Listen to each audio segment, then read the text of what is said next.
गैरवापी मस्जिद और इसके अहाते में हुए सर्वे की रिपोर्ट सौंप दी गई है। Assistant court commissioner Ajay Pratap Singh ने मीडिया को बताया कि रिपोर्ट 10 से 15 सफात पर मुश्तमिल है। ये रिपोर्ट 14 से 16 मई के बीच हुए सर्वे पर मुश्तमिल है।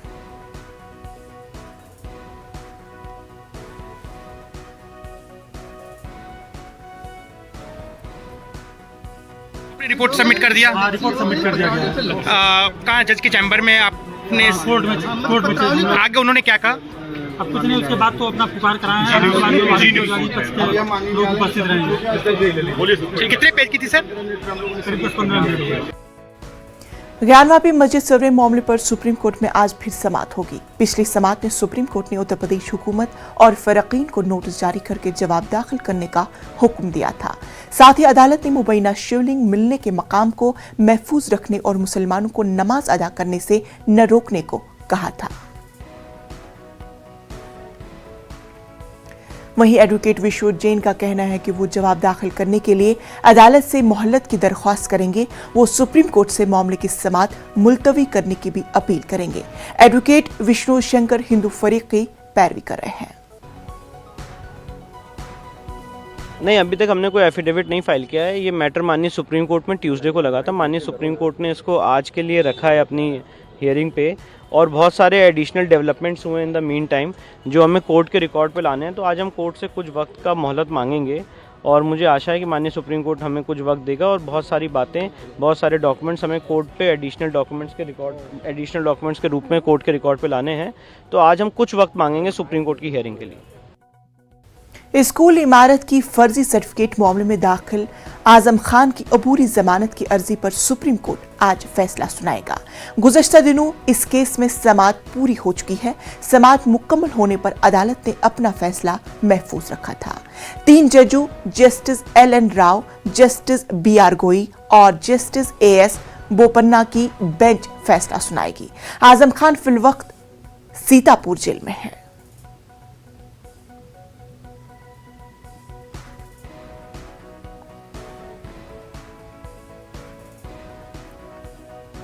आसाम में सैलाब की तबाहकारी जारी है। यहाँ मामूलात जिंदगी पूरी तरह से दरहम बरहम हो गई है।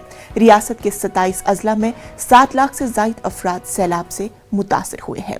नौगांव, कछार, होजाई, दरंग, बिसूनाथ और उदगरी जिला सैलाब से सबसे ज्यादा मुतासिर है। तकरीबन 50,000 अफराद 135 कैंपों में पनाह लिए हुए हैं। सैलाब मुतासरा इलाकों में अशियाई ज़रूरियात की तकसीम के लिए 110 से जायद मराकज़ कायम किए गए हैं। NDRF और SDRF की टीमें मुतासरा इलाकों में राहत रसानी के लिए तैनात हैं। कई इलाकों में बिजली की सप्लाई मुनक़ते है। सड़क और रेल खदमात भी मुतासर हुई हैं। कुछ इलाकों में रेल खदमात बहाल होने में महीनों का वक्त लग सकता है। सैलाब की सूरत हाल का जायजा लेने के लिए रियासती काबिना की कल मीटिंग हुई। आज 2 रियासती वज़रा सैलाब मुतासरा दिमा हसाओ का दौरा करेंगे। टीम जा रहे हैं, देखा जाए क्या अभी आज रेस्क्यू कर सकते हैं। और मैं यही चाहता हूँ कि मेरा बहन नहीं, इतना बहुत ऐसा है, पेशेंट है,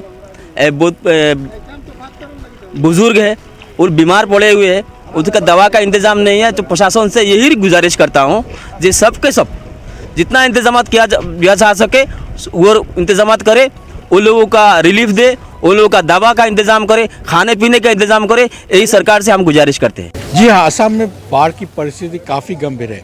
जब 4 लाख से भी ज़्यादा लोग प्रभावित हुए हैं, वहीं उसका एक ज़िला कछाड़ में अब तक 1,20,000 लोग प्रभावित हो चुके हैं। यही हम दर्शा सकते हैं लोगों को कि बराक नदी की परिस्थिति क्या है। अभी भी आप देख सकते हैं करंट लेवल बहुत ज़्यादा है। डेंजर लेवल इस बराक नदी जो उसके प्रमुख शहर सिलचर में 19.83 मीटर्स है, लेकिन ये बह रही है 20.40 मीटर्स, लगभग 1.5 मीटर ज़्यादा डेंजर लेवल से बह रही है। इस बराक नदी के पास ही एक मंदिर है, दिखा सकते हैं मंदिर में कैसे पानी घुस चुका है।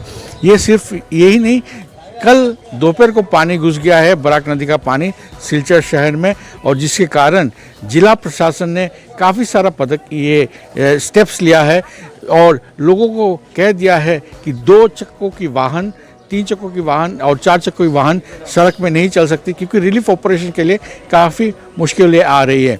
सिर्फ यही नहीं, 2 दिन के लिए स्कूल बंद रहेंगे और स्कूल के साथ साथ राज्य सरकार ने एक और घोषणा की है, क्योंकि सिलचर से गुवाहाटी मतलब कैपिटल तक जाने के लिए, राजधानी तक जाने के लिए यह लोगों को कोई साधन नहीं था लोगों के पास, क्योंकि सड़कें मार्ग बंद है, ट्रेन की मार्गें बंद है, जिसके कारण एक प्राइवेट एयरलाइंस के साथ MOU साइन किया गया है, जो हर रोज़ शाम को 5 बजे गुवाहाटी से सिलचर आएगी और सिलचर से 6:20 के लिए गुवाहाटी के लिए रवाना होगी और लोगों को सिर्फ 3,000 रुपये देना पड़ेगा।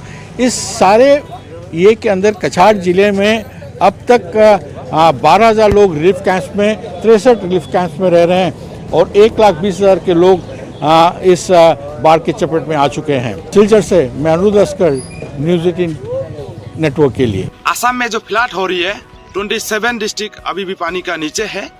48 हेक्टर्स एग्रीकल्चर लैंड अभी भी पानी का अंडर है और 248 रिलीफ कैंप्स सरकार ने बनाया गया है।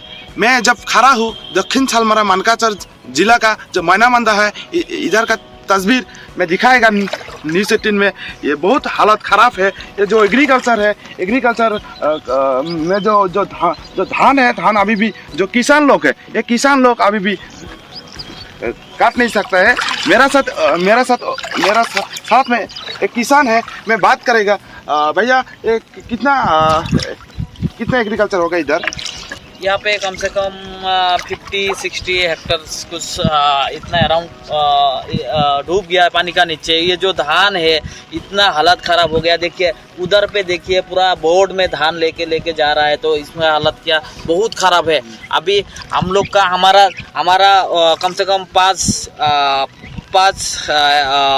हेक्टर कुछ होगा, इतना में पूरा पानी में डूब गया है। हम कैसे काटेगा, हम कैसे ये करेगा, बहुत हालत बहुत ख़राब है। ये जो साउथ सालमरा डिस्ट्रिक्ट में ऐसा हालात हो रहा है, कोई सरकार का तरफ से हम लोग को कुछ भी नहीं, मतलब एक रिलीफ नहीं मिला, कुछ भी नहीं मिला। यहाँ पे आके कुछ देखा भी नहीं है ये क्या हालात हो रहा है क्या नहीं।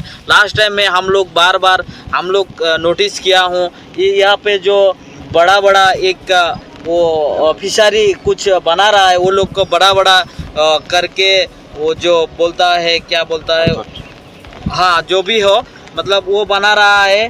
तो अभी तक वहाँ से पानी नहीं निकल पा रहा है, तो वहाँ पे रोड बना दिया। तारे भाई पानी कैसे निकलेगा? हम यहाँ पे तो पूरा डूब जा रहा हूँ। हमारा वह गोरू है, गाय है, गाय में वो भी घास का भी कुछ मतलब लैंड डूब गया है। तो हम किधर से तरफ से क्या मांगेगा? हम सरकार से यही निवेदन करता हूँ, हम लोग को आके यहाँ पे देखिए हालात क्या है, इसका सोल्यूशन निकाले। हम लोग वही मांग करता हूँ। अब न्यूज़ 18 में दिखाया गया है जो इधर का जो एग्रीकल्चर लैंड है, एग्रीकल्चर लैंड में जो किसान लोग है, किसान लोग का बहुत ही हालत खराब हुआ है। अभी मानकाचर जिला से Sajan Ali, news 18 Assam north east. Assam की पूरी सूरत हाल जानने के लिए हमारे साथ आसाम से हमारे नुमाइंदे हाकिम हो जाए हमारे साथ जुड़ चुके हैं। हाकिम हो जाए, अभी की सूरत हाल जानना चाहेंगे। हालत है, बहुत बुरा हालत है। अभी तक NDRF, SDRF और जवानों ने रेस्क्यू कर रहा है। बहुत ज्यादा आदमी रेस्क्यू चल रहा है, लेकिन अभी तक बहुत लोग फंसा हुआ है, पानी में डूबा है। लेकिन बहुत लोग हैं अभी तक। प्रेग्नेंट जो वोमेन है, प्रेग्नेंट जो महिला भी है, वो भी पानी में फंसा हुआ है। एक बहुत बुरा हालत है। आसाम का डोबका में हूँ मैं अभी तक। डोबका में तो NDRF बाहिनी और SDRF बाहिनी भी और सेना जवानों ने भी रेस्क्यू कर रहा है। जस्ता काल से भी उन लोगों ने कोशिश कर रहा है। बहुत लोग अभी तक जो NGO है, जो होजाई डिस्ट्रिक्ट का जो NGO है, वो लोकल जो स्टूडेंट यूनियन है, जो कोई संस्था है, वो भी हेल्प कर रहा है। ऐसे ही चल रहा है। बहुत बुरा हालत है आसाम डोबका का लोगों को।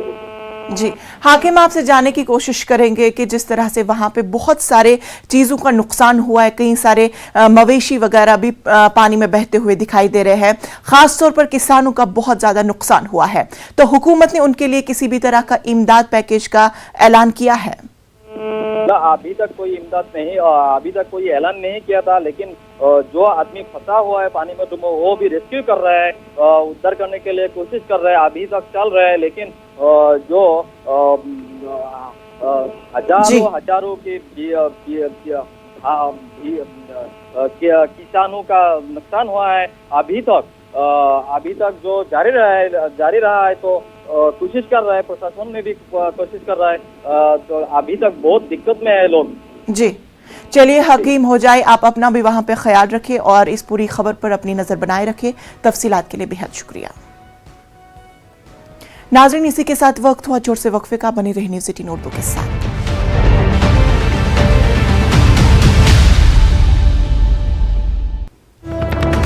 तो बेहद बड़ी खबर, ज्ञानवापी मस्जिद मामले के ताल्लुक से सुप्रीम कोर्ट में समाअत शुरू।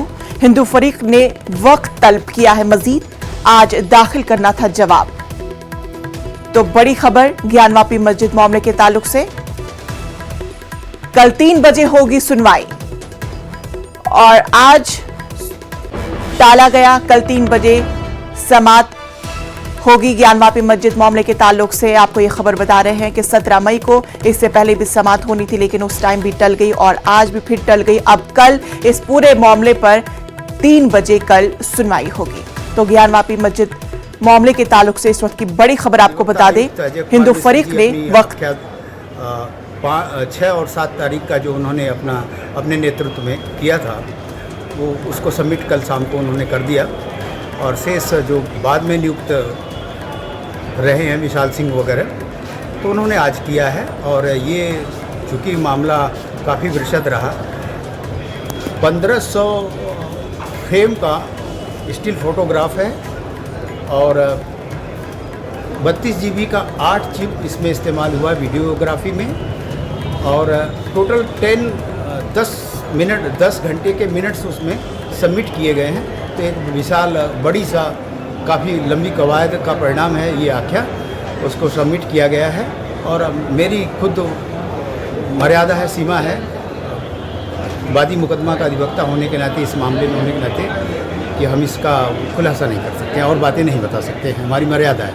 तो क्या प्रक्रिया है, उसके बाद क्या होगा? इसके बाद रिपोर्ट पढ़ी जाएगी या न्यायालय पढ़ेगा या क्या करेगा, क्या प्रक्रिया होगी? ये अब माननीय न्यायालय इस पर अपने ढंग से उसको किस ढंग से विशेषज्ञों को बुला के और उस पर चूँकि उसका डॉक्यूमेंटेशन भी करेंगे, फिर वो लिखित रूप में आएगा।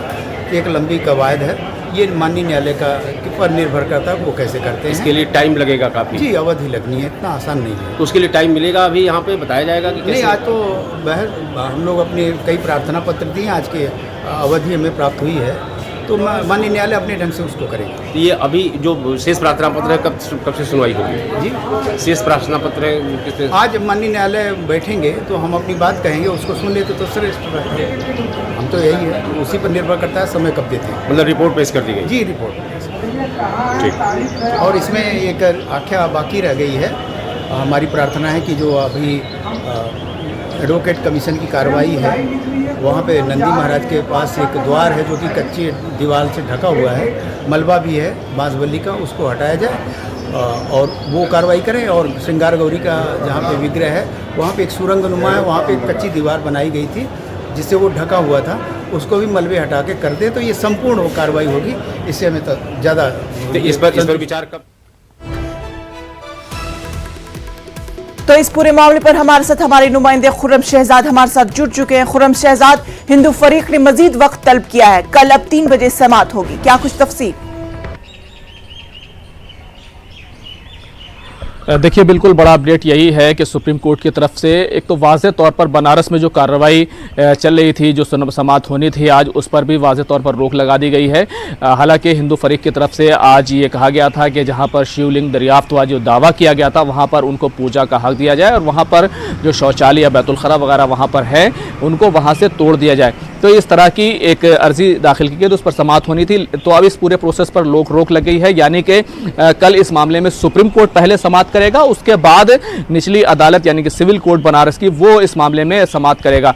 तो वाज़े तौर पर कहना चाहिए कि आज जिस तरीके से हिंदू फरीक के वकील थे विष्णु शंकर जैन, उन्होंने सुबह ही ये कहा था कि वो जवाब दाखिल करने के लिए मजीद वक्त मांगेंगे। उससे पहले उनके वालिद जो हरिशंकर जैन हैं, उन्होंने पिछली बार वो बीमार थे, इस बात का हवाला देते हुए 19 तारीख लगाई गई थी और आज भी ये मामला टल गया है। क्योंकि आज अगर देखा जाए तो अहम इसलिए ये मामला इसलिए भी अहम था क्योंकि मुस्लिम फरीक ये कह रहा था कि जो 3 ऑर्डर पास किए गए हैं सिविल अदालत से, जिसको इलाहाबाद हाईकोर्ट में चैलेंज किया गया और इलाहाबाद हाईकोर्ट ने मुस्लिम फरीक की अर्जी को खारिज कर दिया था, उन तमाम ऑर्डर्स पर रोक लगाई जाए। उसमें वो तमाम प्रक्रिया भी शामिल है जिस तरीके से वहाँ पर एडवोकेट कमीशन के जरिए से सर्वे कराया गया, ये तमाम चीज़ें हैं। और इसी के साथ साथ शिवलिंग होने की जो बात कही गई और उस पर जो है वहाँ पर उसको प्रोटेक्ट करने का जो ऑर्डर दिया गया, वो तमाम चीज़ें शामिल हैं। तो अदालत ने क्योंकि कल 3 बजे का वक्त वाज़े तौर पर दिया है और निचली अदालत की कार्रवाई पर रोक लगा दी है। तो फिलहाल भले ही बनारस से एक खबर ज़रूर आ रही हो कि वहाँ पर जो रिपोर्ट है वो सबमिट कर दी गई है, लेकिन अभी इस पूरे मामले पर फिलहाल रोक लग गई है और पहले इस मामले में सुप्रीम कोर्ट समाप्त करेगा, तमाम फरीकों को सुनेगा। यही वजह है। क्या कुछ अंदाजा लगाया जा सकता है कि बार बार वक्त तलब किया जा रहा है? देखिए, वक्त तलब करने की अहम वजह यह होती है कि तमाम वकील जो होते हैं उनको जो अपने दलाइल रखने होते हैं, अपनी बात अदालत के सामने रखनी होती है, उसको अच्छे तरीके से रखने के लिए एक वक्त चाहिए होता है। अदालत को भी उस प्रक्रिया को करने के लिए वक्त चाहिए होता है और यही वजह है कि इस मामले में वक्त लग रहा है। क्योंकि अगर आप देखें तो एक तरफ मुस्लिम फरीक जो पहले ही सुप्रीम कोर्ट पहुँच गया था, उसका कहना यह है कि 1991 का जो वर्शिप प्लेस एक्ट है उसके मुताबिक इस मामले की समाअत नहीं होनी चाहिए। इसी के साथ साथ जिस तरीके से ज्ञान व्यापी मस्जिद के अंदर वजू खाने के अंदर जहां पर शिवलिंग होने का दावा किया गया, उस एरिया को प्रोटेक्ट किया गया, तो उसमें भी मुस्लिम फरीक का कहना यह था कि हमारी बात नहीं सुनी गई, कोई रिपोर्ट पेश नहीं हुई और सीधे तौर पर कार्रवाई कर दी गई, अदालत की तरफ से ऑर्डर जारी कर दिया गया। तो क्योंकि तमाम चीज़ों को करने के लिए वक्त चाहिए होता है, चाहे वो हिंदू महासभा हो, तमाम फरीक जो है वो पहुंच रहे हैं। मुस्लिम पर्सनल लॉ बोर्ड भी इस मामले में बैकडोर से एंट्री कर चुका है, वो मदद कर रहा है इंतजामिया की, पहले से ही मदद कर रहे थे, लेकिन अब लीगल कमेटी बना दी गई है। तो वक्त तभी सभी को चाहिए होता है। एक ये आम अमल है, एक जो है सीधी सादी प्रक्रिया है जिसमें वक्त चाहिए होता है। यही वजह है कि अदालत इस मामले को कल सुनेगी, क्योंकि पहले से ही अदालत के पास ये बात जा चुकी थी कि वक्त तलब किया जाना है। तमाम लोग अभी पूरी तौर से तैयार नहीं है, यही वजह है कि 3 बजे का उन्होंने वक्त मुकर्रर कर दिया है। लेकिन क्योंकि बनारस में डेवलपमेंट हो सकता था, इसलिए सुप्रीम कोर्ट ने वहां पर की जो इजाफा हो गया है। घरेलू एलपीजी सिलेंडर की कीमत में 3 रुपए 50 पैसे का इजाफा हुआ है। वहीं कमर्शियल गैस सिलेंडर 8 रुपए महंगा हो गया है।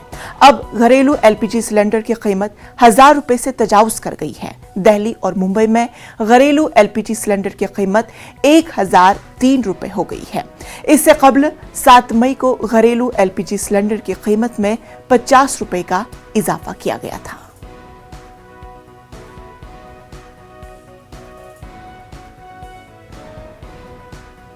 मेरठ में सदर थाना इलाके में एक खोखे में आग लग गई। 3 सिलेंडर रखे हुए थे, जिनमें से एक सिलेंडर फट गया। आग लगने की इतला मिलते ही फायर ब्रिगेडर की 3 गाड़ियां मौके पर पहुंच गई और आग पर काबू पाया। खोखे में रखा सामान जलकर खाकिस्तर हो गया। मंगल पांडे बाजार है ये, इसके अंदर एक खोखा बना हुआ था। उस खोखे के अंदर चाय पानी का आया काम और 2 सिलेंडर थे उसके अंदर। आग लग गई अपने आप, पता नहीं किसी ने सिगरेट पी होगी या कुछ पिया है, कुछ डाली है, क्या करा है। वो तो दुकान बंद करके चली गई थी, लेकिन ये लकड़ी के टट्टर का बना हुआ है खोखा। सिलेंडर कैसे थे? कॉमर्शियल सिलेंडर कॉमर्शियल थे, बड़े वाले थे 2 सिलेंडर, जो वो फट गए। आधे आधे भरे हुए थे। वो सिलेंडर बंद करके गई थी। एक लेडी है इसकी मालिक, वीडियो है वो, उसे मंजू नाम है उसका, और वो चलाती थी इसे। कितनी गाड़ियों की आवश्यकता पड़ी आग बुझाने के लिए? 3 गाड़ी आ चुकी जी, बाकी अब बुझ गई है आग। नाज़रीन, अब बात करेंगे वादी कश्मीर की, जहां सयाहती मकाम गुलमर्ग को मजीद जाज़बे नज़र बनाने और सयाहों को गुलमर्ग की जानिब मजीद राग़िब करने के लिए गुलमर्ग डेवलपमेंट अथॉरिटी के चीफ एग्जीक्यूटिव ऑफिसर गुलाम जिलानी जरगर ने महकमे फिशरीज के साथ एक अहम कदम उठाते हुए यहाँ फिश फार्म का इफ्तिताह किया। इस फार्म को खोलने का मकसद ये है कि सयाह अपनी सैर व तफरी को मजीद दिलचस्प बनाने के लिए यहाँ मछली पकड़ने में भी अपना वक्त सर्फ कर सके और दुनिया की मशहूर मछलियों का जायका ले सके। इस इक़दाम पर सयाहों ने खुशी का इजहार किया।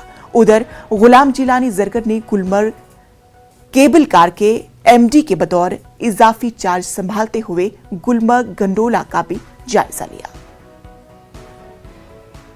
को ज़्यादा से ज़्यादा जायज़ नज़र बनाने की और हम कोशिश कर रहे हैं कि यहाँ पे ज़्यादा से ज़्यादा एक्टिविटीज़ हों सो दैट जो भी टूरिस्ट यहाँ पे आए उनको एक डाइवर्स एक्सपीरियंस मिले। इसी सिलसिले की एक पहल हमने की फिशरीज डिपार्टमेंट की वसातत से। आज हमने एंगलिंग का यहाँ पे इनॉग्रेशन कर लिया। तो हम आपकी वसातत से सारे टूरिस्ट्स को अपील करेंगे कि आप आइए विज़िट करिए यहाँ पे हमारे इस फिशरीज पॉइंट पे और एंगलिंग कर लीजिए। यहाँ पे अवेलेबल जो फ़िश है वो रेनबो ट्राउट है, वो सारी दुनिया में मशहूर है अपने टेस्ट के लिए, अपने टेक्सचर के लिए। तो हम गुजारिश करते हैं सबसे कि आप आइए रिक्रिएशनल फिशरीज यहाँ पे कर लीजिए और उसके अलावा जो है अपने टेस्ट बड्स को भी एक नया जायका दे दीजिए। नाज़रीन, खबरों में फिलहाल इतना ही। मुझे दीजिए इजाजत, लेकिन आप देखिए न्यूज़ 18।